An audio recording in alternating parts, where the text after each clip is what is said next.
All right, so it is 7 o'clock, and we want to welcome you all to our very first virtual town hall by Democratic Women of Columbus. So we'll give folks a few minutes to sign in and to log on in and come on in and join us. We thank you for those that are here, and let me make sure we are live streamed on our Facebook page. I believe we are. And so I'm going to ask Ms. Featherson a few fun, get to know you questions just to get settled into the room and as folks get settled in. So let's start off with the very first question, Ms. Featherson. What is your favorite color? Well, let's see. I've got a lot of favorite colors, but I think my very, very favorite is a blue. It's not a sky blue, but it's between sky blue and a royal blue. I love blue. All right. Okay, I see some head nods. What about your favorite food?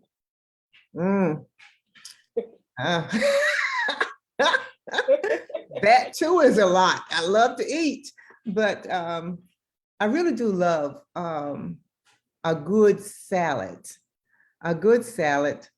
along with a grilled steak, perfectly grilled. All right. All right. Yeah. Yeah. Nice. Got a lot of thumbs up on that one too. Yeah. What about your favorite song? Well, now I'm gonna have to take it back. I have to go back to the 60s and 70s on that favorite song. All right. And I can't even call the name of it, but I know it's by Marvin Gaye. What's going on? What's going on? What's going on with Marvin Gaye? Okay, okay. What about, are you a morning person or a night owl? Oh, I think I'm a little bit of both because I find myself sitting up some nights till 1 and 2 o'clock in the morning. I am not necessarily awake. I'm sitting on the couch nodding.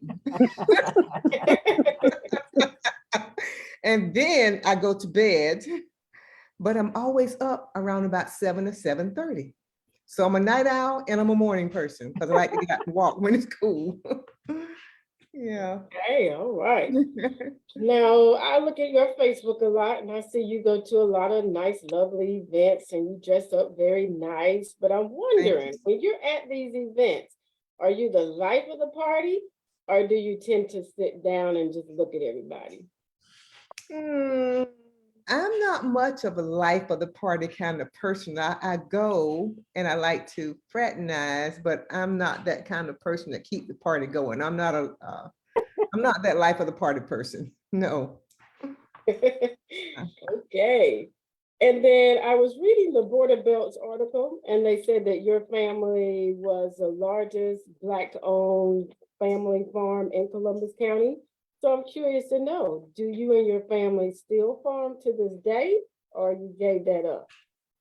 Well, we were the largest Black farmer, but you know, back in the day, but you know what happened to a lot of our Black farmers? They lost their land, and that too happened to my family. However, my husband and I have kept our tractor and our implements, and every year he puts out those collards and corn and different vegetables that we tend to, and what he basically does is kind of give it away. So we farm just a titsy bit because it's still in the blood, but we still have some property that we do use. Yeah. Okay. So now that this is 7:05, I'm gonna go ahead and put your video as a spotlight. Give me 1 second to do that. And then we're gonna go ahead and get started with the political questions and learning how your first 90 days is going. Boy, okay. Starting with the very first question, tell us about your very first day in office. Well, I think a lot of you may have been there. I see that Marie is there. I want to call her Marie Falk, but she's not Falk anymore. The night that I was sworn in was December the 5th, 2022. And there was a crowd of supporters there for me, and I thank them for that. When the chairman asked for my supporters to stand, it was like a cloud, a dark cloud went over that room because it was so many people there. And immediately after the swearing in ceremony, we went into our first meeting. I went right straight to the board, and we held our first meeting, myself and along with all the others, and there was another first timer on as well. So it was kind of a whirlwind type thing. As I said, the room was full of attendees, and I'm sorry. Let me make sure if other folks are muted. Okay. And that first night, sitting there on the board, the lights were bright, and I kind of kept my composure. I always say, my mantra is never let them see you sweat, but just sitting there, I didn't know what in the heck I was doing, because that was my first night on the board. And I had the agenda there in front of me, but I was nervous, extremely nervous, especially because there was so many people there. But I got through it. And it was interesting, to say the least. All right, love it, love it, love it. By the end of your first week, how are you feeling? I was feeling much more confident, much more confident. The other commissioners were very receptive and supportive and welcoming, as well as the county manager, Mr. Madden, and his administrative staff. They were very supportive and asking, what do you need? Do you need this? Do you need that? Are you okay? Very supportive. So as the time went on, I started to feel a little more comfortable in my position. Very good. What are some challenges you face being the only lady on the county commissioner team? Well, I feel that so far, the first month or so, I felt a little bit, I won't say out of place, but if you notice, I don't know if you all have watched the meeting, all of the meetings are live broadcast, as well as you have people in the chamber watching as well. And there are times where, there's a motion made, or you've got a second a motion or whatever. I'm like, do I second that motion? Do I not? So it was getting accustomed to the routine of things.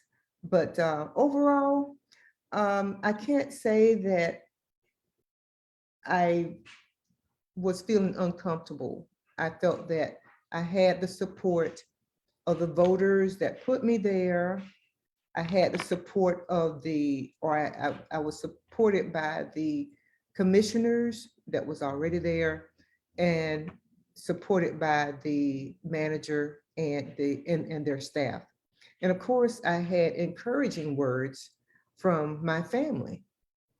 So it made me feel, that I can do the job. And on top of that, prior to each board meeting, we're given our board packet several days in advance. So I have the opportunity to read over the packet to know what's coming before us on the board, and have the opportunity to ask questions regarding any issues that are on the agenda. So I feel more relaxed and at ease when sitting there on a live meeting. All right, and I attended a few county commissioner meetings since you were sworn in.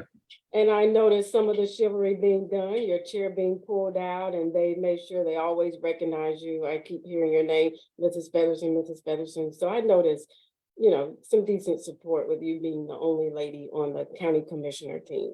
Yes, yes, and they make sure that that I'm comfortable, because as you notice, I'm short in stature.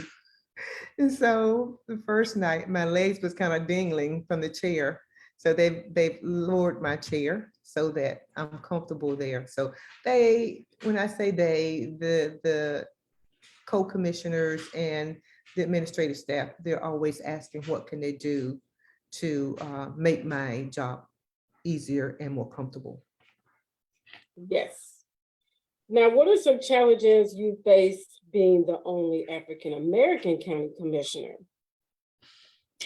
Well, I don't know that there is a challenge any more different than being the only woman or the only Black woman or the only minority sitting in that chair. I've gotten many words of encouragement from non-African American people, non-African American women that says, we're glad you're there. We need some, what they call it, we need some, I forget the word, but they're glad that I'm there.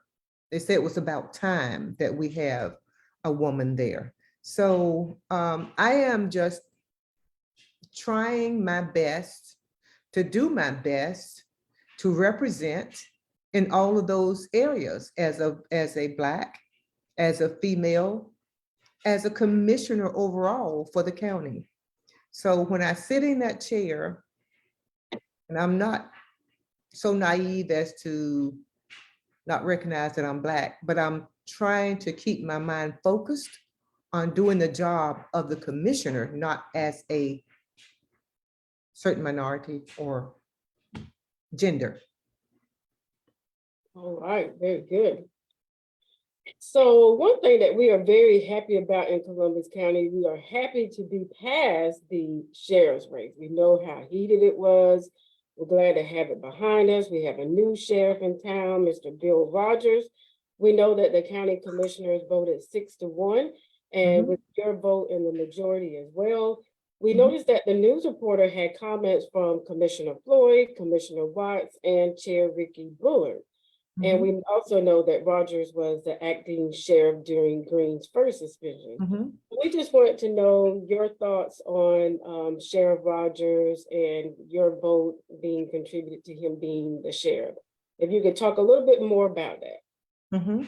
Well, there again, I walked into that firestorm and everybody in the county knew the issue with our former sheriff. So when I took the seat for District 1, Mr. Rogers, Sheriff Rogers, was already our acting sheriff. And from all that I could understand from his position, he had just retired from the highway patrolman. We needed a leader in that department. We cannot, I felt that our county cannot go unprotected. So he was there.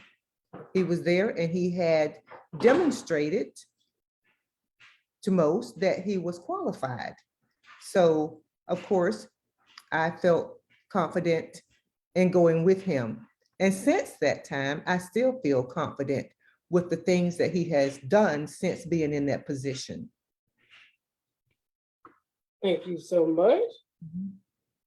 And at this time, I'm going to open the Zoom chat for questions. So feel free to place your question in the Zoom chat and we will go in order. And if it's been answered before, we'll skip it just for the sake of time.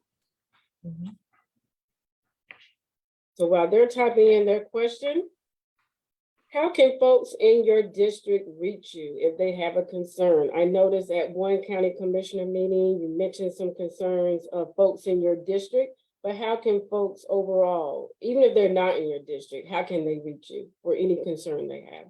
True, because I feel that when I was sworn in, uh, based on the voters from District 1, and I thank all of those voters for supporting me.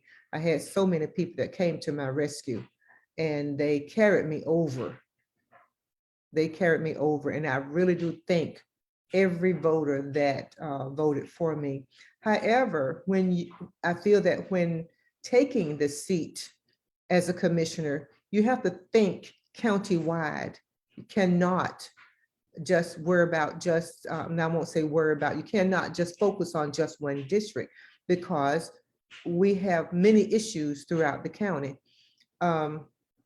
So, and being the case, on the county website, columbusco.org, you will find each commissioner's contact information, including mine, my phone number, and my email address. So if anyone wishes to contact me, just go to columbuscounty.org and you will find my name, picture, phone number, and email address. And then most folks know where I live, so and I have been getting calls at home as well. Okay. And how many boards are you currently serving on in your role as county commissioner? Let's see. That is something that I wasn't aware of as well. That we would have other assignments, but I have been assigned to the Literacy Council, Partnership for Children, Department of Aging. There's one more, but I can't think of it. I think there's 4 that I've been assigned to so far. And is that the same number of boards that your predecessor was on as well? I don't know. I don't know how many boards my predecessor was on, but I do know that the ones that I have been assigned, he was assigned to those same committees. But we don't know. There's no way for me to know all of the committees he was on, because they are reassigned as the individual on that board, the time expires. So if the time hasn't expired yet, I don't know the other boards that I might be on, I might be asked to work on. Okay. So we have our first question in the Zoom chat. Do you recommend programs like Ready to Lead for someone interested in a political office? Do I recommend what? Programs like Ready to Lead for someone interested in a political office. I really do. I really do. And I feel that if there is a issue that, if you have a burning issue that you are very compassionate about, you need to get involved. And there are many levels in which you can get involved. It can be in your community, it can be at the county level or the municipality level, but unless you speak up, then things will remain as they are. That's why I'm in the position that I'm in, because there was a hot button issue for me. And I jumped in it. And then after I got him, like, oh crap, what have I done? So if you love your community, if you love your county, if you love your state, your country, then of course you should be involved. Now, do I recommend? I recommend that you do what I did not do, and that is seek out what is required of a particular position. Sit in on some of the meetings, ask questions, do your homework, do your legwork first, and see if you're willing to give up that time, those efforts, that money that will be required to do the job. Good answer, very good answer. What advice do you have for others that want to run as county commissioner? And you sort of already answered that, but specifically for county commissioner. Get to know your area.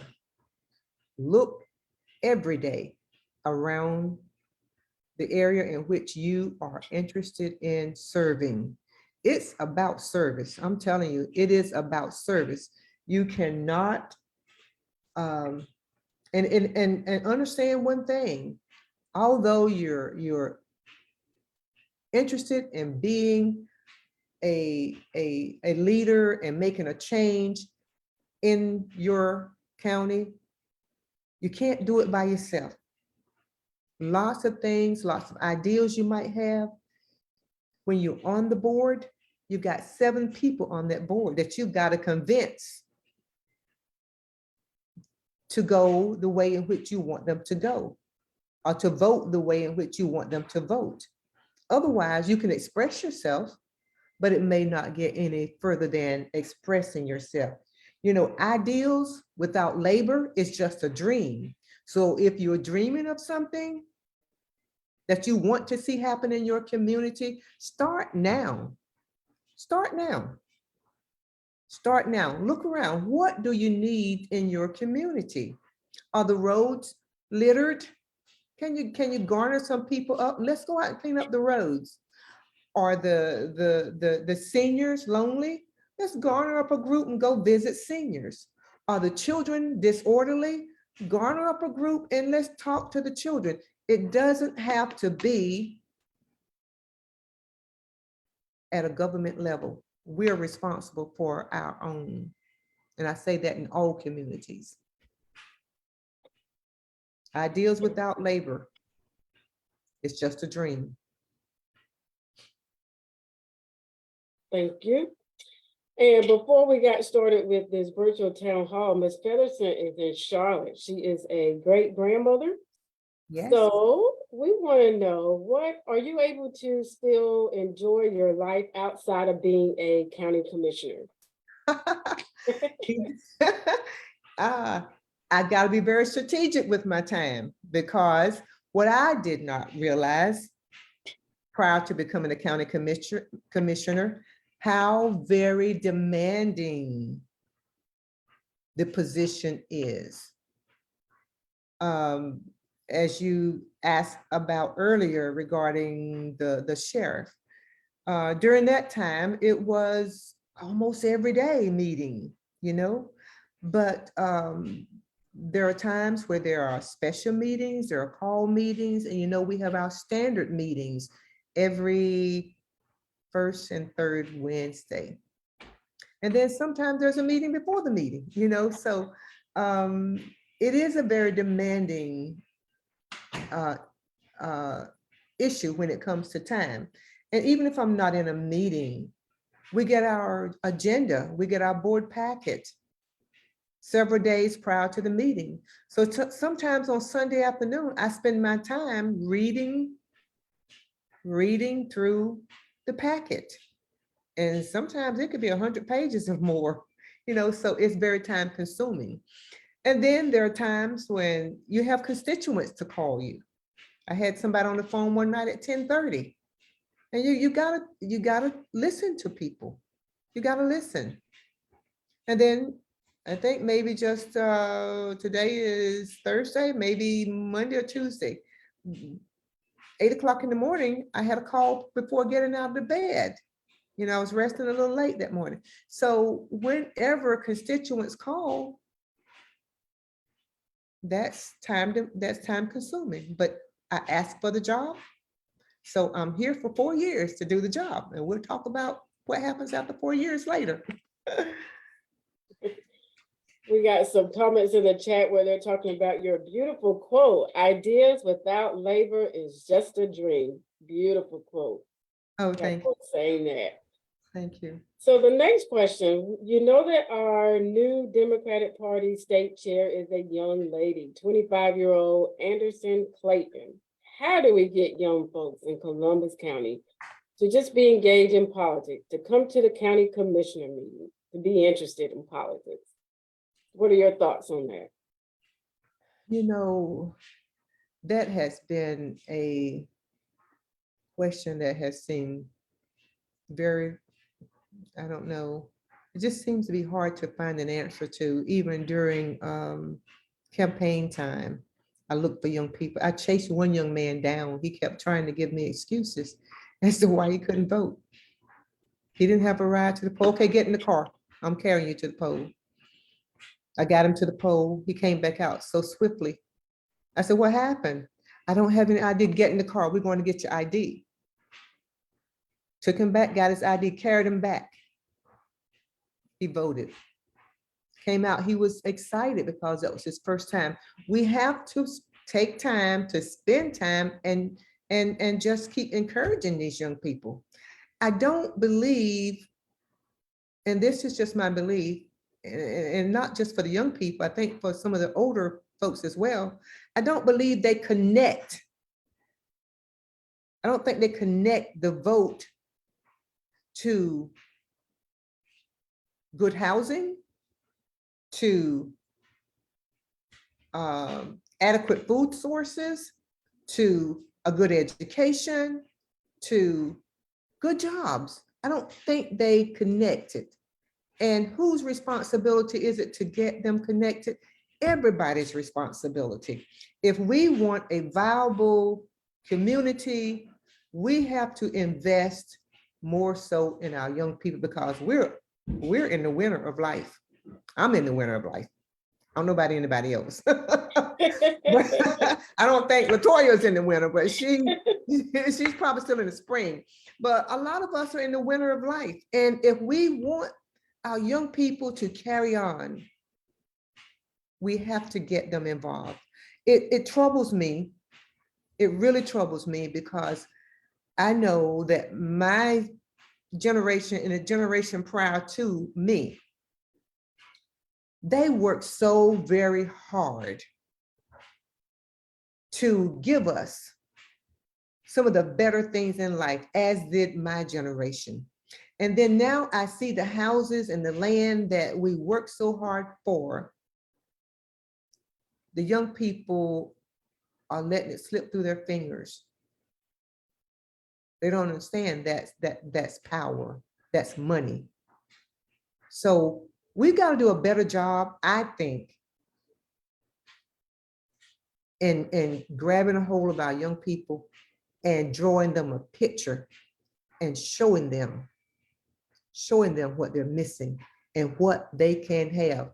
You know, coming to our county now are several new developments that's going to require electricians, it's going to require plumbers, it's going to require roofers, it's going to require so many jobs. And if our young people can understand that they can go to our local college and get these certifications, they will be perched and ready to grab hold of some of that money. How do we get them there? I don't know. We have to keep pushing and looking, pulling for them. I don't know if there's a clear-cut answer to that question, but that is something we need to do. Absolutely. And we have someone in the chat, Robin Patterson. She works at Southeastern Community College. She said that we currently have all of those programs available at SEC, and that the young folks don't connect those things to voting because they live in the here and now, and we must invest in them. This generation is very different, and we have to reach them in a different manner. And they're struggling to get students and trying to get all students to take classes at Southeastern. Yes, and they're even going so far as as far down as the 8th grade. As far down as the 8th grade to try to engage these young people, to get them thinking about what they want to do with their future. You know, and like Ms. Patterson says, We've got early college, we've got all these CTE, there's a lot of advantages, a lot of opportunities out there that they're just not taken advantage of. And parents, grandparents, that's why I'm in Charlotte. I've got this great grandbaby and I'm excited about it. And my grandson, I'm here to push him along, these are the things we got to do. We got to encourage. We got to invest in our people. We've got to invest in these young people. One other question in the chat, is there anything we can do to support you? The very first thing I ask everyone to do that I speak with is pray for me. And I mean, if you believe in prayer, not everybody believe in prayer. Not everybody believe in Jesus Christ. But if you do, if you sincerely wish me good, wish me well, pray for me. Because we all know that there are challenges out there. There are challenges in every aspect of life. But do we give up? No, we don't give up. We keep pushing through, and God has always directed my path. He's always directed my path. Otherwise, I don't believe that I would be sitting in that chair today, because when I went in at the last 3 minutes to register to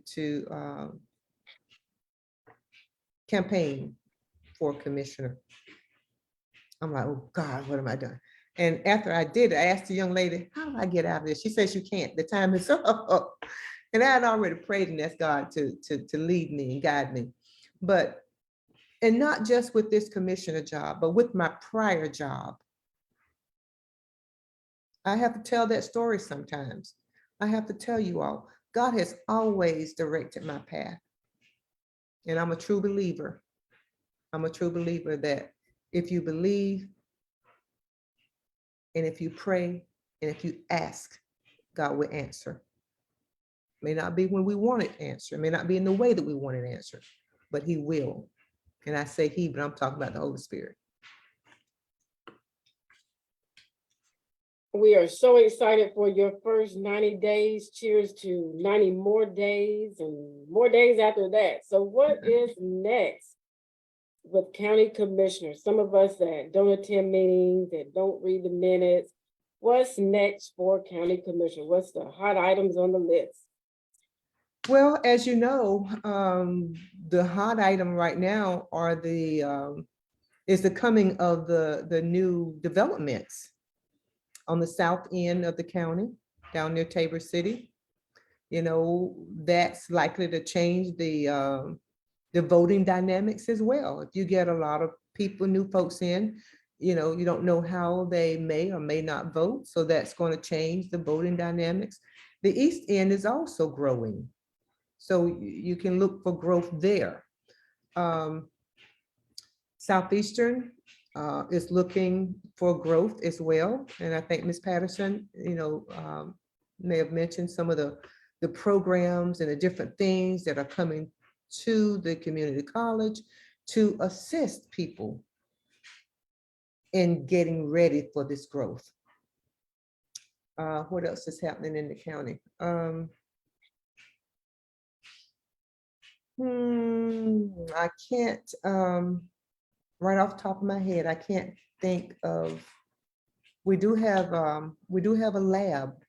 It's called the lab, but I can't think of what the acronym stand for. We have a lab that's being established, whereas if you have a new business and you need assistance, then that lab is there to assist you, even with space. So the county is working on that. There are a lot of great things that are going on in Columbus County. We have been stagnant for a while. And if you notice, there are a lot of new businesses opening up. If you will look at the Facebook or other things, we've had a couple of businesses open downtown within the last couple of weeks. I think Amazing Glazing was one. Then there's a cleaning, a a cleaning business that's open.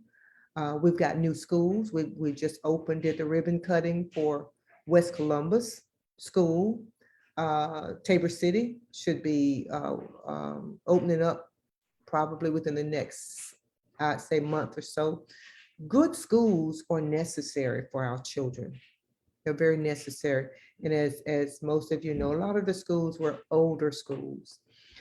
So there are a lot of things going on in the county, and just keep your eyes open and stay abreast, you know? Absolutely. Good time to be in Columbus County, because Columbus County is growing and changing for the better. It is. It is.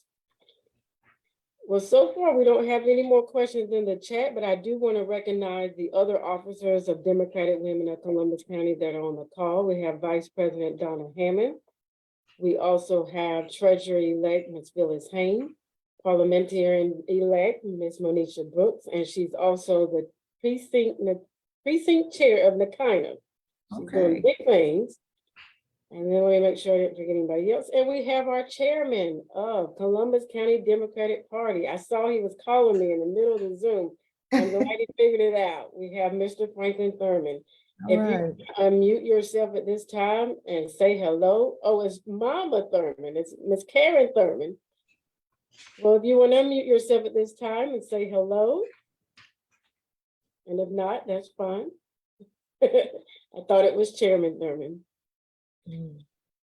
Thank you all so I would much. just like to say, I've enjoyed listening to Ms. Featherson, and we're so proud of her and everything that she is doing. It brings a smile to my face every time I see her, because I was there when it got started. So I'm just happy. And she is doing a wonderful job. And just like Ms. Featherson is working and doing a great job, we have so much potential in Columbus County. That's and true. we have to encourage others to Mhm. also step forward. That is so true. That is That so true. All right, let me check Facebook, make sure I didn't miss any questions from there. I don't think so.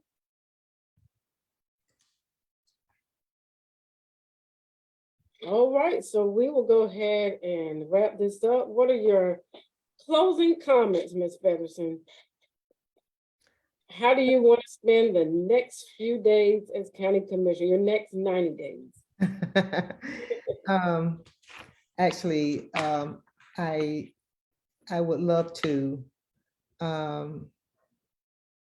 see more people involved, and that is one of my one of my issues. And if I can ever sit down, I've written out some things, sit down and talk with various ones. I'd love to get some working committees in our communities to engage in some things. I think that each one of us have a unique story that we can inspire, strengthen, and encourage others. And I want to ask people, what is your story? Think about it. Think about your strengths. What can you share? We talk about our young people all the time. We do a lot of talking, but we don't do too much walking. We don't do too much outreach. So I think that all of us have a story that we can use to inspire, strengthen, and encourage our young people. So I ask, what is that story? What is that one thing that make your blood boil? You know, what is that one thing that make your blood boil? Boil for the good, boil for the bad, whatever, there's always a lesson in it. So let's pull it together and try to save our young people, because it tears my heart up every time I hear of these incidents where another family is torn apart, either because a child has gone to jail, or because a child has died, or because a parent has turned to opioids, and we've got our women walking the street being used like a tool. That's not what God intends for us. It's not what he intends. And so I believe that we have a job to do, and we're not answering the call. We're not answering the call. So my thing is, I'd love to see more people involved, more people with sensitivity. It may not be your family that's going through this, but be sensitive to the next family. Let's help them out.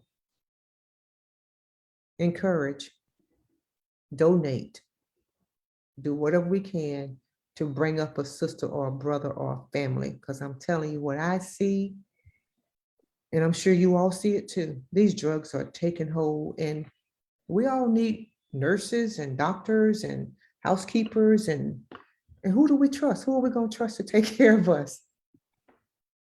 So that's a concern of mine. So if I'm tapping at your door for within the next 90 days, asking you for support, please help. And that's, or calling your phone, trying to get some committees together. The government won't do it all for us, you know. We have to do it for ourselves. And that's the end of my story. You all have a good night. Thank you, Ms. Featherson. Let's give her a round of applause. Thank you. Zoom style. Thank you. Thank you so much. So I want you guys to stay on for at least 5 more minutes. Our chairwoman of our district is trying to sign on. She wants to talk about the banquet on March 25th. So give me 1 second to find that link for her. And while you're finding that link, Latoya, I'd like to say thank you so very much. You have taken this position and have just ran with it. You do a wonderful job in keeping the Democratic women activities in the forefront. You're always out there with that camera, and you're just a magnificent leader. And I want to say thank you for your efforts tonight and always. You're welcome, and thank you for your efforts. Thank you for joining us tonight from Charlotte. Thank you. So we'll give her a second to log in. I sent her the link, and I'm going to share my screen and show you guys what's next. Let's see here. You guys can see my screen okay, right? Yes. All right. So on March 25th, this is what's next. Saturday, March 25th, we have 2 things going on. Saturday morning, there is a community event, and Robinson is also on the call, and she can tell us a little bit more about it. It is at Southeastern Community College. It is Rams on the Run. To my understanding, I think you can walk as well. You don't have to run. And if you Yes. don't want to walk or run, we have a free vendor space at this event. It is free for us to set up our table and with our items, our membership forms and things like that. And I believe it's going to probably end around 11 or 12. I'll let Robin talk about that at this time if she doesn't mind. Okay, hello everyone. Thank you, Latoya and Ms. Featherson, for all you do. We appreciate you guys so much. And part of what's going on with Southeastern too is them we have a new president out of English, and he's been really amazing about trying to incorporate the community and seeing that coming in as a new president and seeing that there's a need.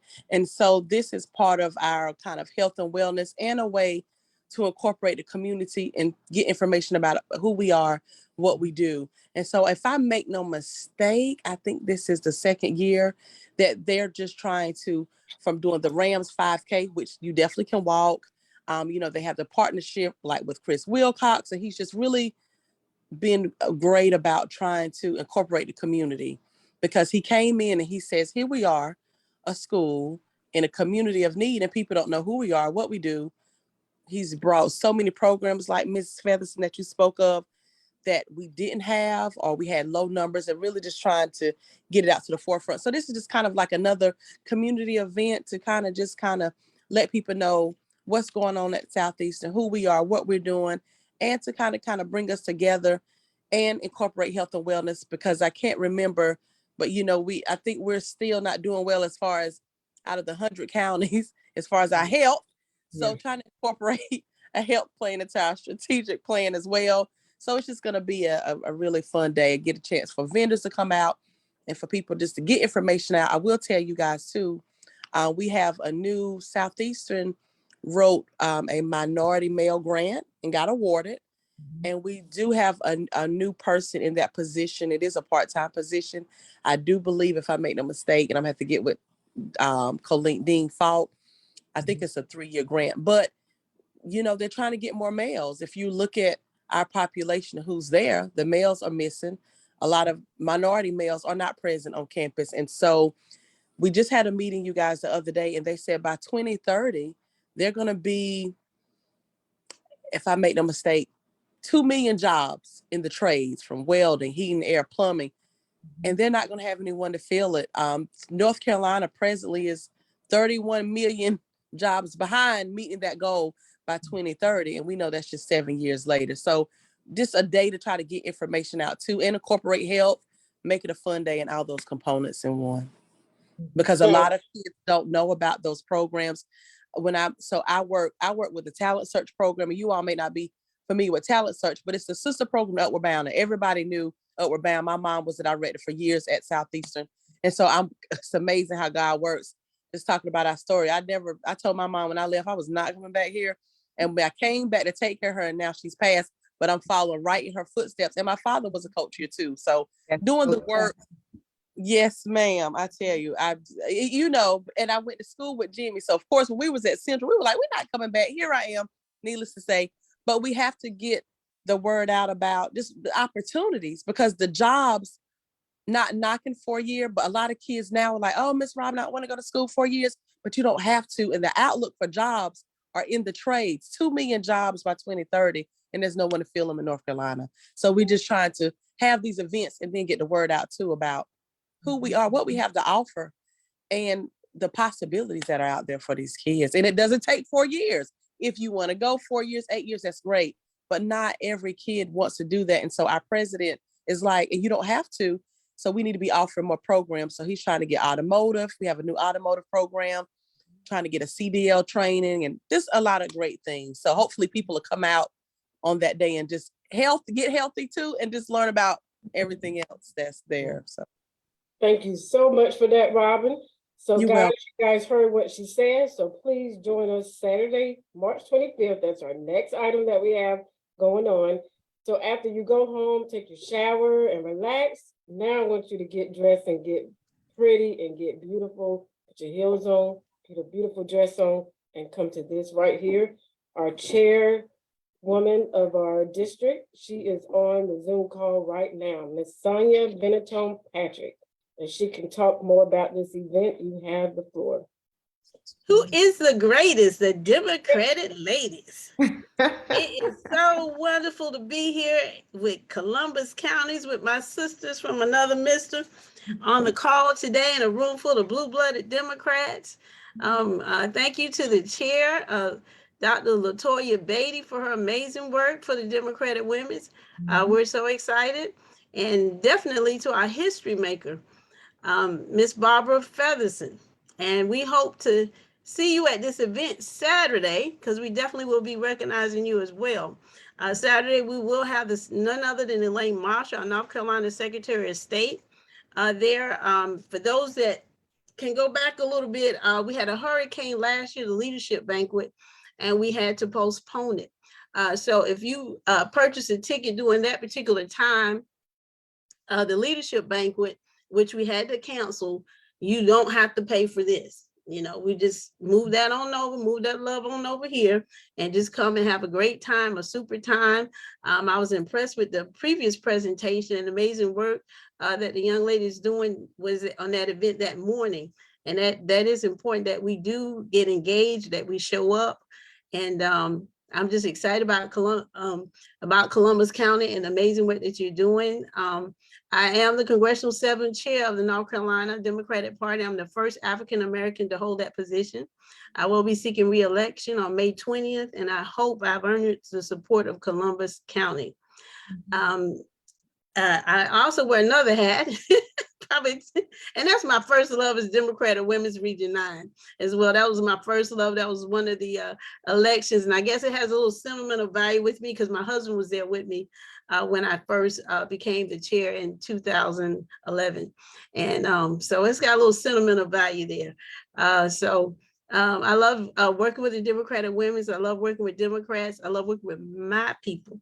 And Columbus, y'all have done a great job this last election. Thank you for standing up, holding legislation accountable, holding the sheriff accountable, and anybody else that you know have a problem understanding what justice and equality is. So I'm very proud of the work under the leadership of Franklin Thurman. And thank you again for having me on the call. Thank And you. I'll see y'all Saturday. I'm gonna see all y'all Saturday, right?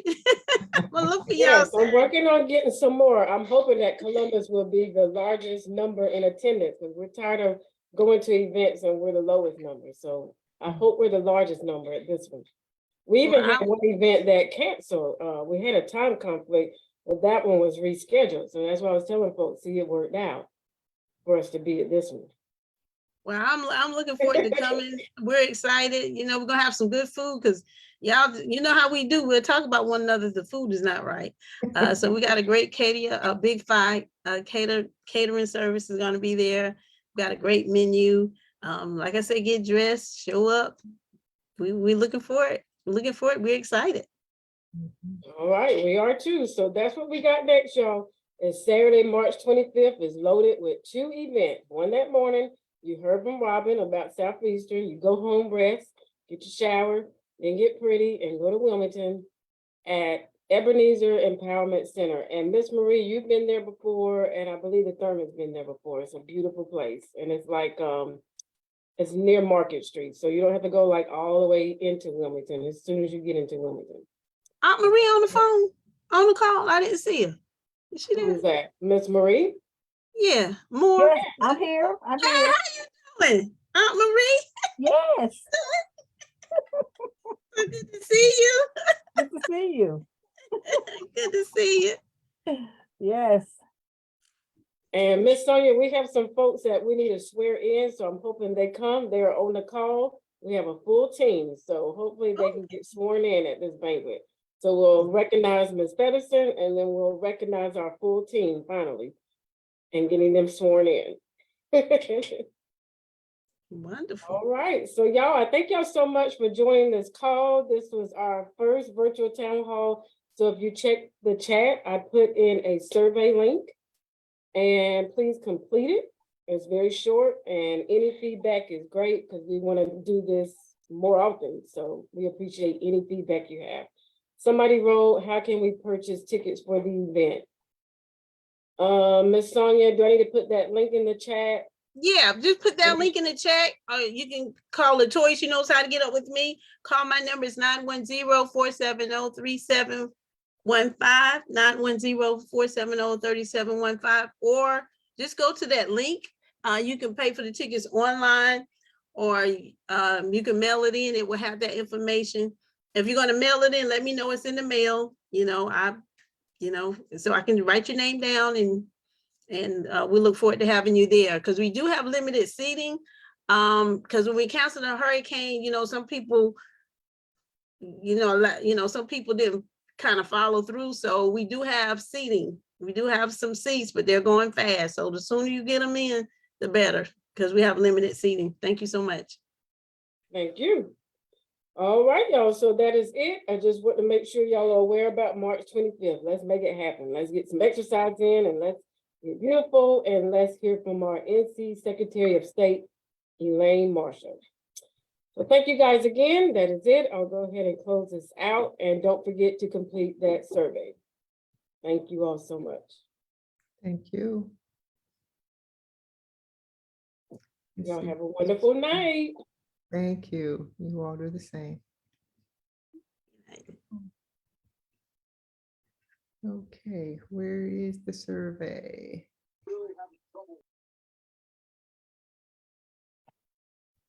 I'll put it back in the chat. Okay.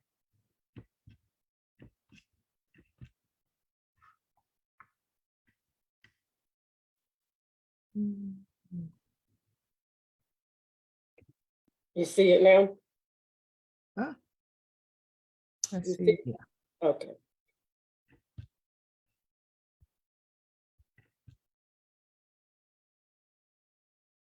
Also, congratulations on a wonderful event. Thank y'all so much for having this. Thank you. Thank you. We actually had some folks that wanted it to be in person. I was shocked at that. I said, oh, why is it on Zoom? We want it in person. So we'll think about that as well next time.